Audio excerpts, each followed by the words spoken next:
Hi, listeners. Welcome to Grief Out Loud. Remember the last time you tried to talk about grief and suddenly everybody left the room? Grief Out Loud is opening up this often avoided conversation because grief is hard enough without having to go through it alone. We bring you a mix of personal stories, tips for supporting children, teens, and yourself, and interviews with professionals in the grief world. Platitude and cliche-free, we promise. Grief Out Loud is hosted by me, Jana DeCristofaro, and produced by Dougie Center, the National Grief Center for Children and Families in Portland, Oregon.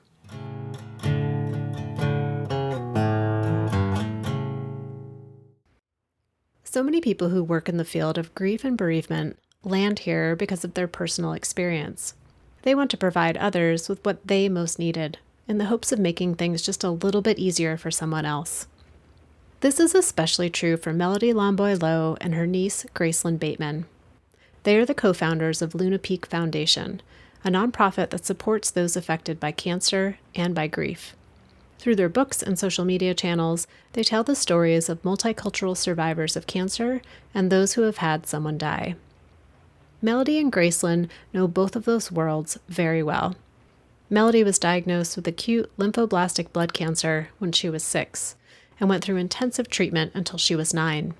Gracelyn's dad, who was also Melody's brother-in-law, died of a cardiac event while running in 2016.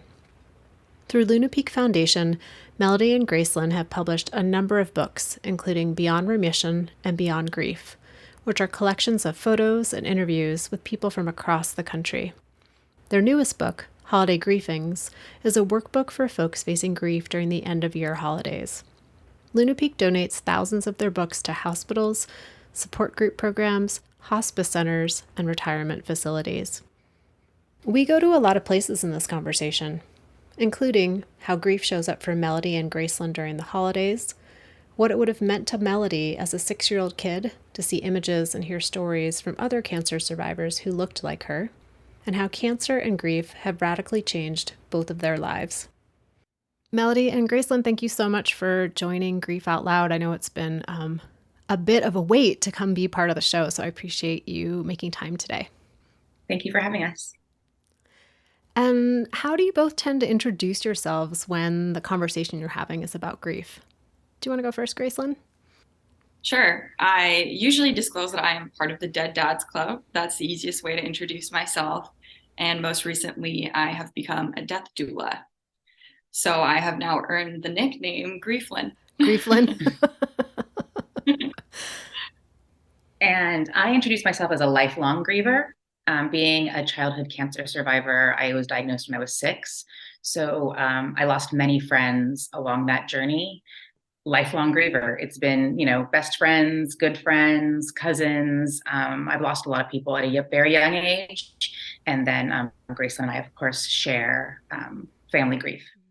And Melody, just to clarify, when you said I lost a lot of friends along the way, you mean friends who have also died, not friends that you lost because you were going through cancer? No, friends that had cancer with me. So they were in treatment with me in the hospital.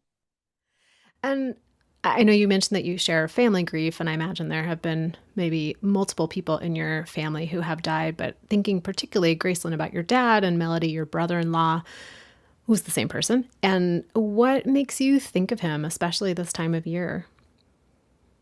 So, Gracelyn and I also, we often speak about how the holidays are probably the hardest time for our grief. It brings up a lot of memories that are wonderful, but then you grieve that you don't have those times to look forward to. And we've had a big shift in our family of how we celebrate. So some of those traditions are different.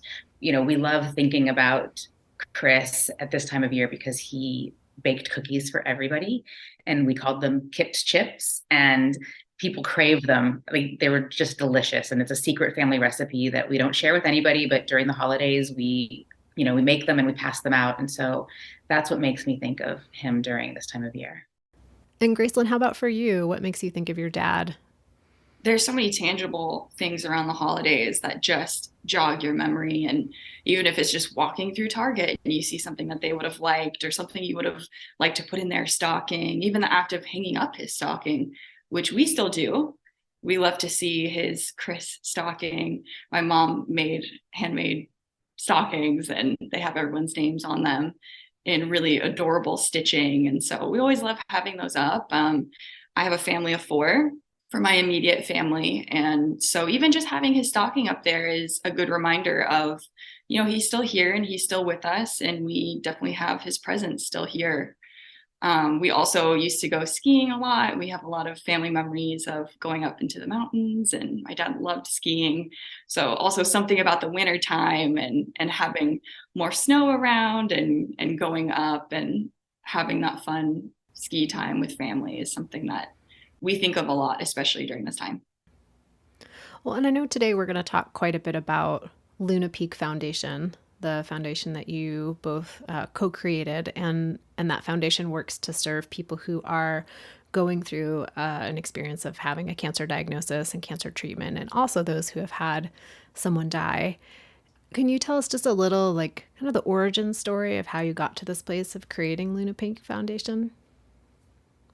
Well, I like to joke that I had to wait for Graceland to grow up to help me create the foundation that I've always wanted. I'm her aunt and I'm 12 years older.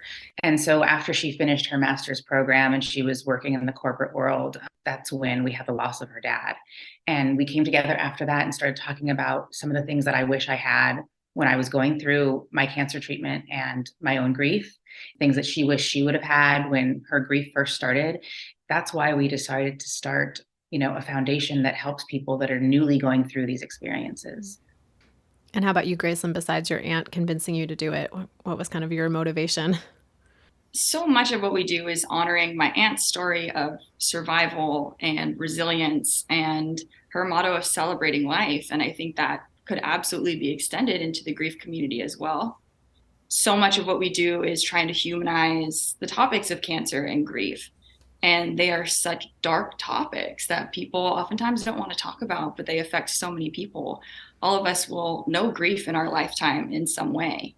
So to be able to shine a light on very dark topics and to bring a multicultural twist to a lot of the projects and photography and interviews that we do, all of this is something that motivates us to push forward and build community and use these authentic survivor stories to help people talk about these things because, they're universal topics.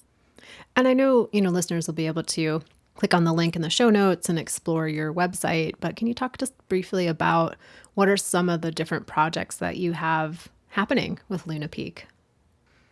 Our very first project was our book, Beyond Remission. And it took us about 2 years. We went around the country and took photos of cancer survivors and asked them what got them through their darkest days, what got them through their treatment, what was something that was helpful in their treatment in order to help a newly diagnosed cancer patient. So that book is a photography book. So you'll see like the eyes of the cancer survivor and them smiling, because being able to smile through a devastating diagnosis is always hopeful to be able to see somebody that went through what you went through. Beyond Remission was a book I wish I had because I didn't know what a survivor looked like. At 6 years old, you're told you have cancer and you could possibly die, but you could survive. But what does that look like? And how do what is survivorship? So that's what we wanted to show people through Beyond Remission. And that was our very first book. And then we sort of mimicked that for the grief world. And I'll let Graceland speak a little bit about Beyond Grief. So similar to looking at what life after cancer looks like, we decided to ask the question, what does life after loss look like? So we interviewed people who had undergone a loss between 1 to 66 years ago. And we learned something really special from every single one of them. And these are people who lost someone very close to them. So they were siblings, they were parents, they were grandparents, best friends, children, pretty much every type of loss there is. So we took a second to, invite people to share about the worst thing that's happened to them. And we explored how people navigated their life after loss. We took a look at how they pieced their life back together and how they got to a point where they can talk about it. We oftentimes think of all the people in our books as mentors. We hope that people who are looking at these books can take a page out of their story and use it for their own healing. Well, that leads me to this next question of thinking, you both came in with your personal experiences and then wanting to create resources that would have been really helpful to you. And when you were going through both cancer treatment and remission, and then for you, Graceland, after your dad died, And then when you engage with people and their stories, we learn so much. And then oftentimes we understand our own experience in a different way based on those interactions. So I'm just curious, from either or both of you, are there parts of your own story that hasn't necessarily shifted, but that you just understand in a different way after those conversations with all of those folks across the country? 100% for me. I was so young when I was diagnosed that I sort of don't know life without cancer. Part of my story also is that my grandfather was diagnosed with cancer a month before I was, and he passed very quickly. So my only experience with cancer was somebody dying. So being able to meet all of these survivors and seeing how they live wonderful lives after such, difficult times was great for me. But also, as a teenager, I tried to forget that I had cancer, and I didn't want people to know that I was a survivor, because I was the little kid in town that's the cancer kid. That's the kid that survived cancer. And so I was almost like famous in our small town for being this cancer survivor. And I didn't want that to follow me into high school and college. So I kind of forgot about it and didn't want to talk about it so much. Being able to interview these people and learn so much about their lives has made me celebrate even more. It's very special what I went through, and I should talk about it. And it should be well known so that I can influence and help other people. Appreciating that kind of arc of, for a while as a child, it was like your full story was that you were the child who survived cancer. And then as a teen and as a young adult, you were like, I don't want that to be any part of my story. And then now as an adult, integrating, like, it is a part of me and a part of my story, but it's not my full story in the world or the only story about me in the world. And Gracelyn, how about for you? Anything that you understand differently about your own grief after the Beyond Grief book? Absolutely. I think I came to a place of acceptance through these 80 conversations about grief. Typically, the people who I interviewed, I was only 2 years out of loss when we started this massive project. Most of the people that we interviewed were more than 2 years out of loss. So there was something really powerful in me having these conversations and asking them, well, how did it feel at year 5? How did it feel at year 10 and 20 and 30 and 60? It was really special to be able to see how grief was interwoven into their life and how it was okay that grief is so present in their lives still. So I feel like I learned something amazing from every single person who I talked with, even if, these were sad conversations. Sometimes a lot of the stuff was sad, but even in the sadness, there's something to relate to and to know that I wasn't alone. So I'm very lucky to have been the first audience member for all of these interviews that we put together. We really tried to mimic all of these conversations and get you as close as possible to speaking with a survivor in the form of a book. It almost seems like, doing all those interviews with people who had someone die, many years ago even, could be a helpful, almost like education around not having as much pressure on yourself to be feeling a lot different sooner than maybe you were. Definitely. Grief is such an awkward experience, and you just never know how you're supposed to go through it. And so a lot of people will say, oh, grief looks different on everyone. And that was something that we were told a lot. And, I could understand that concept, but it wasn't until we interviewed 80 different people and saw how their grief looked until we really understood what that meant, and to see that we really all do walk through this differently. And there were so many amazing metaphors that people used. There's so many amazing ideas about how to celebrate your loved ones, how to celebrate your own life after you've experienced a great loss. All of these amazing, incredible insights that we got, and just to see how different it looked on everyone was a really beautiful process. One thing I was just thinking about is when you're out in the world, there can be this like, oh, I don't want to, I don't want to bring it up. I don't want to make people feel sad or ask them intrusive questions. And I'm curious, how did the folks that you interviewed for both Beyond Remission and Beyond Grief, how did they respond to the opportunity to be able to tell their story, maybe when you first contacted them?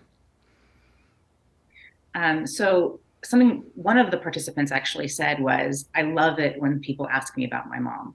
I love talking about my mom because I don't forget that she's not here. Just because you asked me about her doesn't remind me like, oh my gosh, you just reminded me that my mom is dead. Right. I know she's not here, but I do like to talk about her. So that's something we actually take with us now is if we are around a new griever or an old griever, even, we ask them about their person. We ask them, tell us a story about them. Because I know that people do like to speak about somebody that was so special in their lives. But one thing we did find is a lot of these people had never been asked about their grief. They appreciated being able to speak about their loved one. So a few people were a little apprehensive at first, but once we asked them a few questions, it kind of warmed them up and they really loved sharing.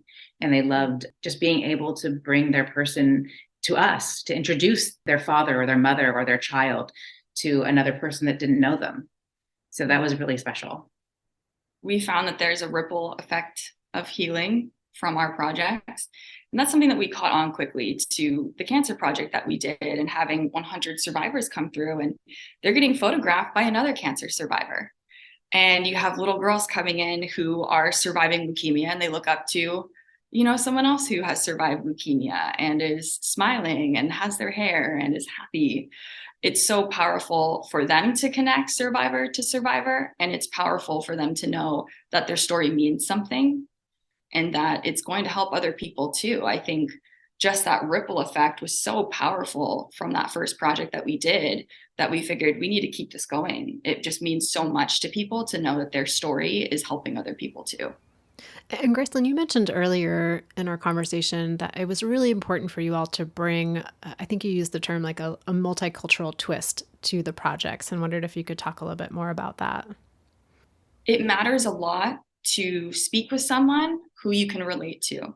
And so for us having, using the medium of photography and books to speak to people and using these images, it was really important for us to show people faces and eyes and backgrounds that they could relate to. It means so much for me to speak with someone else who looks like me or who I think has a similar lifestyle or a similar background. When I was a child with cancer, the only images of other children with cancer were these beautiful, cherry-lipped, pink-cheeked, bald head, white children. And so for me, I just didn't see myself in those other images, like the St. Jude's ads that you see. So it was important for me to show all different cultures, all different backgrounds. And even in our cancer book and our grief book, we wanted diversity of types of cancer. Just like I wanted Black people and Mexican people and mixed backgrounds like myself. We are, we're mixed with a lot of different, backgrounds. I'm half Filipino and half Italian. Nobody can tell what I am. I just have dark skin and curly hair. So when I wrote my children's book, I wanted to make sure that the kids in the book were all over the map. You could see yourself in one of those children. So that's what we're trying to get at, is that we just really want to be available for all types of people. And I think we each come from, you can relate to this too, we're all sociologists.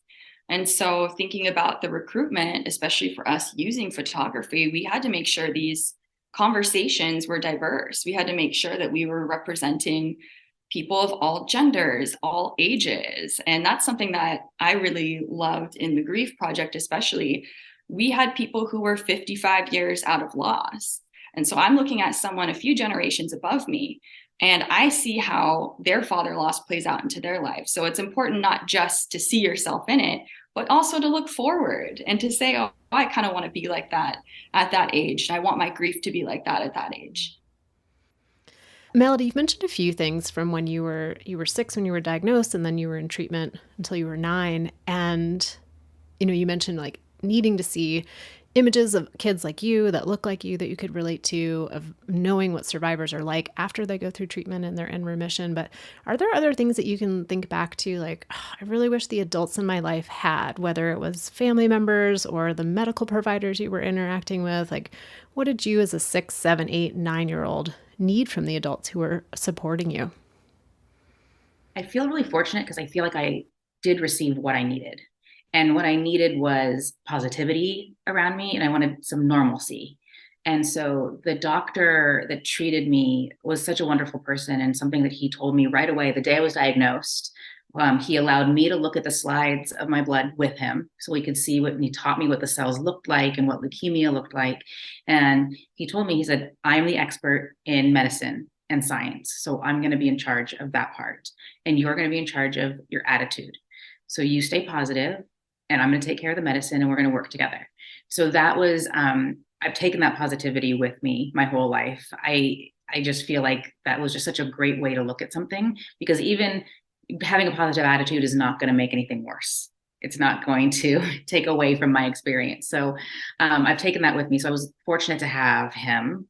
My parents were always very honest with me. So I was told right away that I had a 50% chance of survival. My parents wanted me to continue having the childhood that I had before, whether I was going to pass or not. So I stayed swimming. I was a competitive swimmer, and they took me to swim practice all week. If I was too weak to participate, I would watch. My friends and my brother was on the team, so I'd watch him practice, and I'd go to swim meets on the weekend, even if I wasn't feeling well. And so they kept this, like, at least one thing stayed steady for me. And I think that that was really important. Whether it's, a kid that loves art or a kid that loves swimming, like, you can find something that your child can still continue doing, whether it's after grief or during cancer treatment, as long as there's something that they can feel that they can hold on to. And swimming has been a part of my life ever since. And I still am not willing to let go of that. I still swim a lot, and I still love the water. One thing I feel like I didn't know that I did need to know was that there was an end to treatment, and that there was, you can grow up and you can have a very normal life after cancer. That's where our books come in, is that I wanted to see that when I was first diagnosed. My parents told me that I might survive, I might not, but what does survival look like? So I feel like knowing what that could be would have been very helpful. And Gracelyn, I know I wasn't planning on asking you a very similar question in that, but when your dad died, you were a young adult, and just wondering, what did you need from the people in your life, from your community, from your peers, from your family? What kinds of things did you find oh, I really need this in my grief? It's absolutely similar to what Melody was saying. It's just knowing that there is a point in time where you regain some strength, and that you will learn to fold in your grief and to let it trickle into these different avenues of your life, and to live with it and still have a positive life. Obviously, there's no end to grief. I think I will grieve for the rest of my life, but I don't think it's a completely negative experience. And obviously it ebbs and flows, and, it kind of feels different every day, even still at 6.5 years after loss. But I needed to see other people incorporate grief into their life. And I needed to know that it was okay if I talked about it, or it was okay if I did not talk about it, or that it was okay to have birthdays where I just wanted to lock myself in my room and cry all day, and also not be judged for it either. I think I was just so wrapped up. And, when you have, someone that you love so dearly die, I think for a lot of people who haven't experienced that, they're looking at you and they're watching you, and they want you to feel better so that they can feel better too. And they're curious about it. And just the whole experience socially can be so awkward with grief. But for me to have examples of other people who have incorporated it into their lives in a very positive way, and not to diminish the negative ways that grief still plays out into their lives, was so important for me. And I think that continues to be really important for me. Beyond Grief was the book that I needed. And so much of putting that book together was so much of my healing as well. But I still refer back to these pages, and I think, even looking at somebody 5 years out of grief, 10 years out of grief, right now I'm looking more towards all those examples of people 10 years out of their grief. Sometimes I revisit the ones who are 2 years out of grief, and I go back to how that felt. And I look ahead to people who are 20 years out of grief. It's just something that I think I'll always need. I don't think there will ever be a time where I don't need a grief community or somebody who I feel like I can relate to. One of the questions that you ask people in Beyond Grief, and I'm not sure, maybe you ask it in Beyond Remission too, I haven't had a chance to read that book, is how has your lifestyle changed? And that comes up in my conversations with people, but not in that specific way of thinking about it. And just wondered for you all, How do you answer that question? Like, how did grief change your lifestyle? It changed my life so much, so much. In the most tangible ways, I moved, and so my location changed. I was living in New York City, and I moved home back to LA, where the rest of my family is.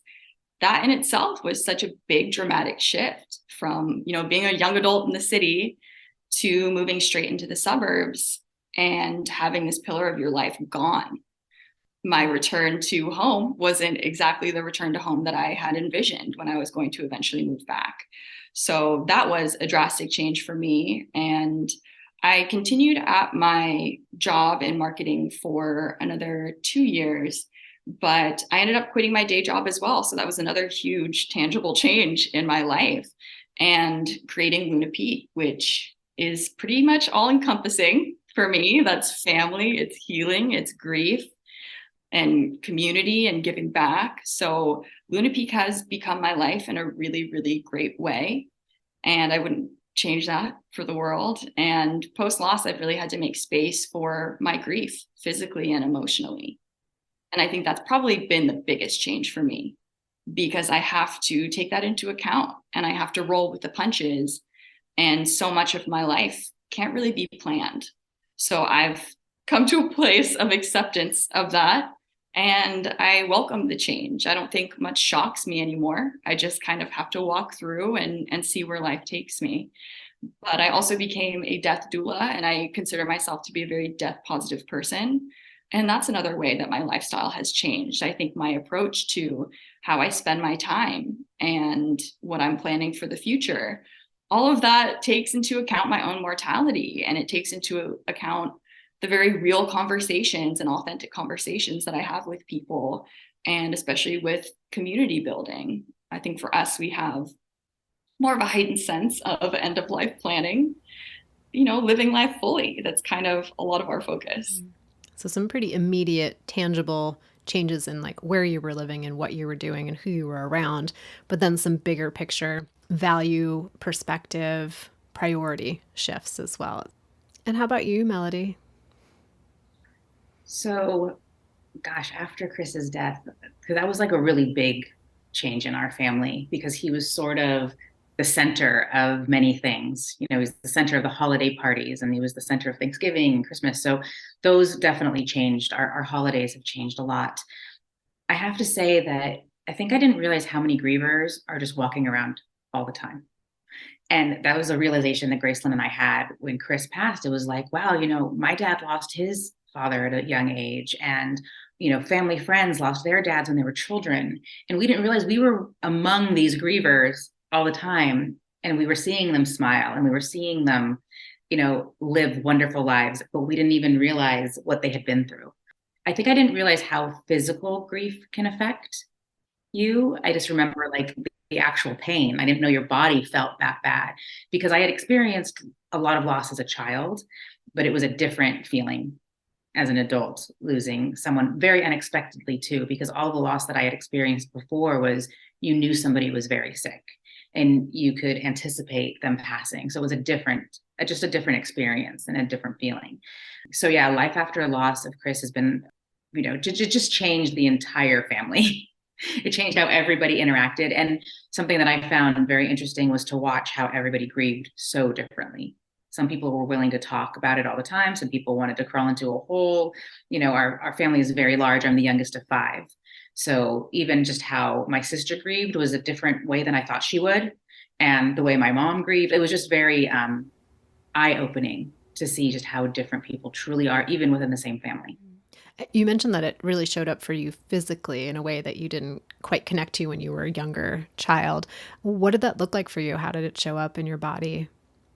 Well, definitely just like I had a lot of pain, like pain in my chest, like aching feelings. And then, on and off shaking, like the anxiety and the worry and trying to get to the hospital to, help my sister. And, that whole day is such a fog. But when I arrived to be with my big family, I kicked it into gear. Like this fog took over, and I planned the whole funeral. I helped. I felt like I needed to get through it by being the worker bee. I was buzzing around and helping and trying to get everything done and keep it together for people that couldn't keep it together. But I kept it together for so long that when I returned home, I just threw up.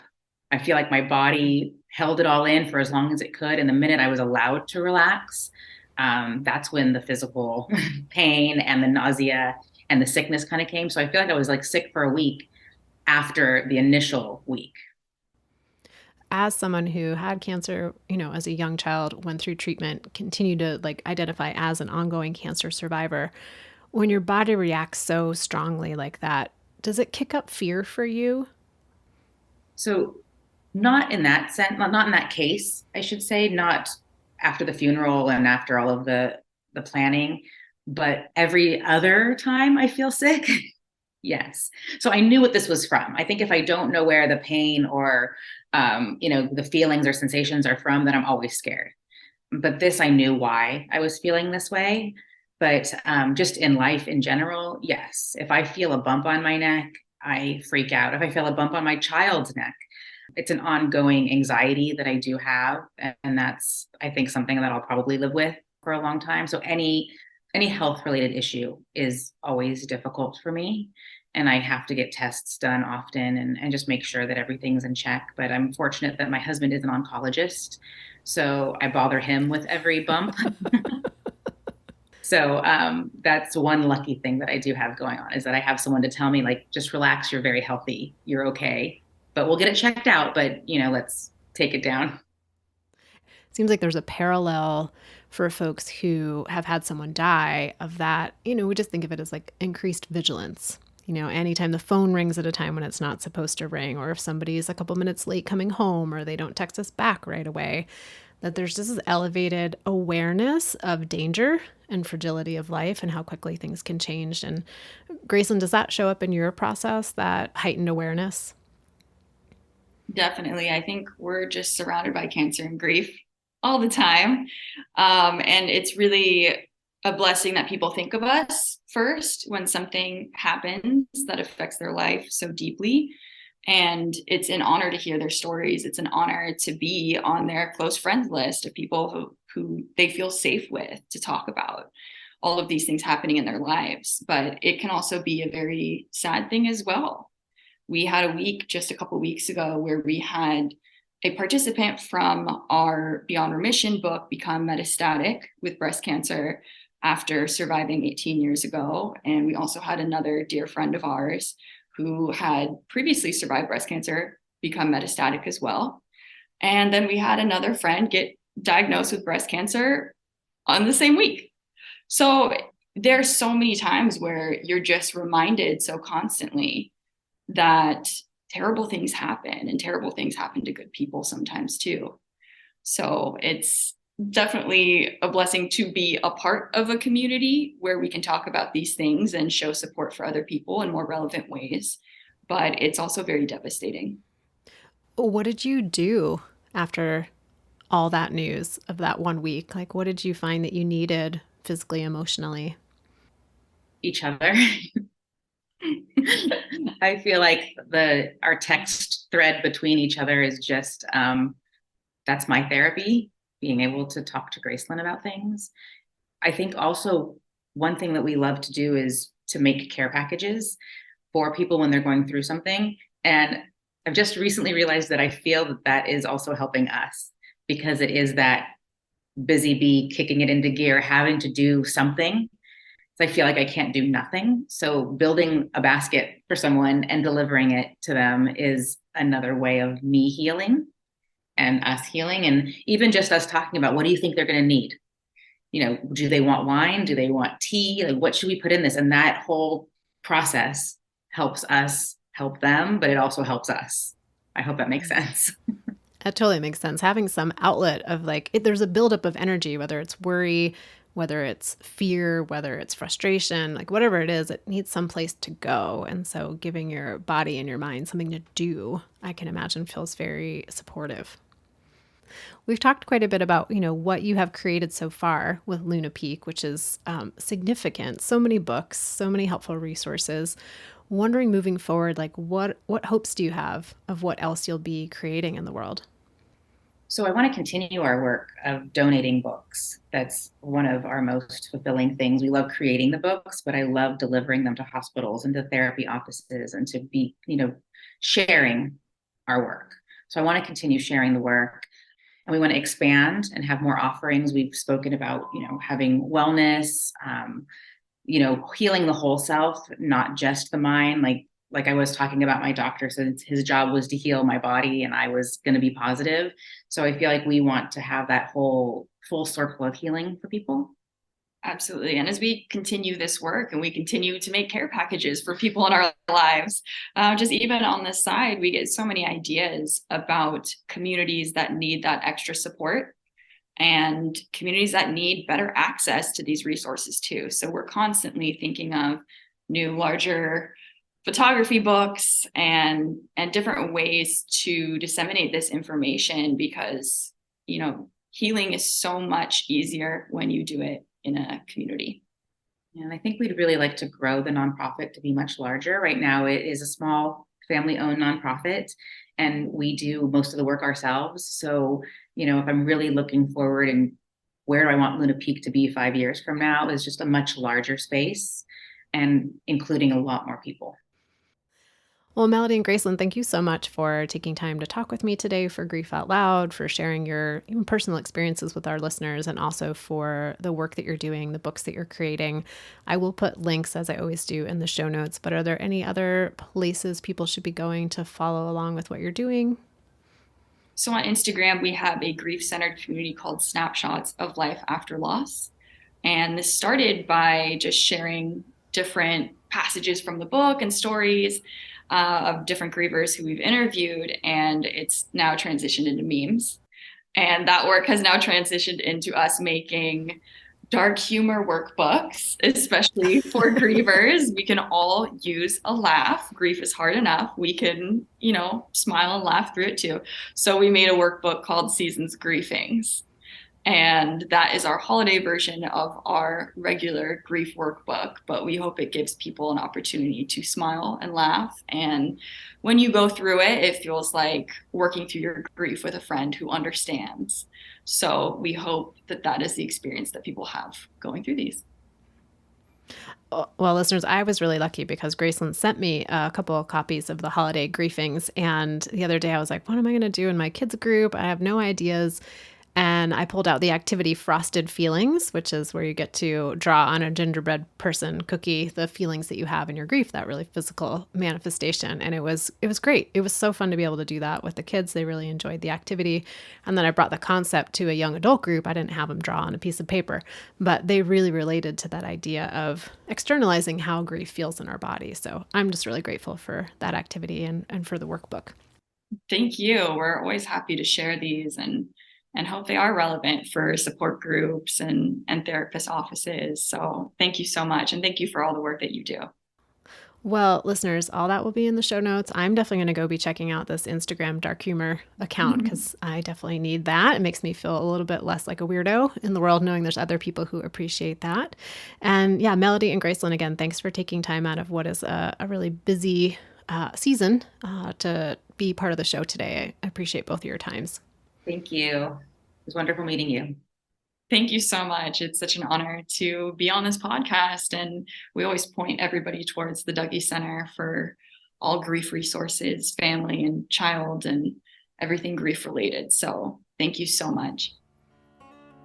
And listeners, each and every time I say thank you to you for being part of our show, for making it mean what it does, appreciating times that you've shared episodes with people, when you've reached out to me directly to let me know what the show means to you, or if you have an idea for an episode topic. If you do want to email me, you can reach me at griefoutloud@dougie.org. That's DOUGY.org.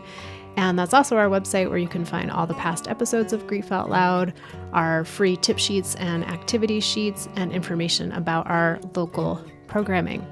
I'm also excited to share that Grief Out Loud is sponsored in part by the Chester Stephan Endowment Fund. Thanks so much for listening. We hope you'll join us again next time.